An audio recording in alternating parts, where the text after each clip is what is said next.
ആദ്യവാക്യം. തനിക്കിഷ്ടപ്പെട്ടത് തൻ്റെ സഹോദരന് വേണ്ടിയും ഇഷ്ടപ്പെടുന്നതുവരെ നിങ്ങളിൽ ഒരാളും വിശ്വാസിയാവുകയില്ല.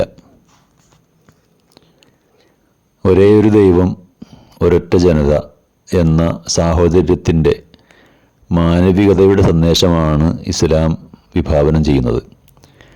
മനുഷ്യരെല്ലാം ഒരു മാതാവിൻ്റെയും പിതാവിൻ്റെയും സന്തതികളാണ് എന്നും അതിനാൽ ലോകത്തുള്ള സർവ്വ മനുഷ്യരും അടിസ്ഥാനപരമായി സഹോദരങ്ങളാണെന്നും ഇസ്ലാം പഠിപ്പിക്കുന്നു.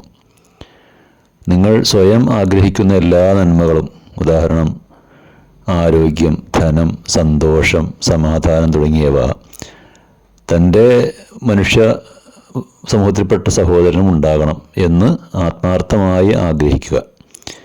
ഈ ഗുണകാംക്ഷ ഒരു വിശ്വാസിയുടെ അടിസ്ഥാന സ്വഭാവമായിരിക്കണം. ഇതില്ലാത്തവൻ പൂർണ്ണ ദൈവവിശ്വാസിയല്ല എന്നാണ് നബി പഠിപ്പിക്കുന്നത്.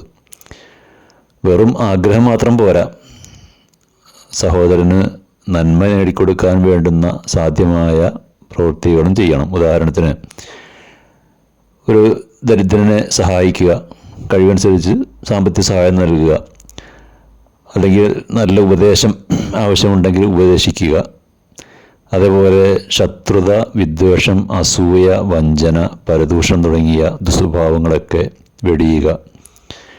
ചുരുക്കത്തിൽ നിങ്ങൾ നിങ്ങൾക്ക് വേണ്ടി എന്താണോ ആഗ്രഹിക്കുന്നത് അതുതന്നെ നിങ്ങളുടെ സഹോദരന് വേണ്ടിയും ആഗ്രഹിക്കുകയും അതിനായി സാധ്യമായ രൂപത്തിലുള്ള പ്രവർത്തനങ്ങൾ നടത്തുകയും ചെയ്യുക.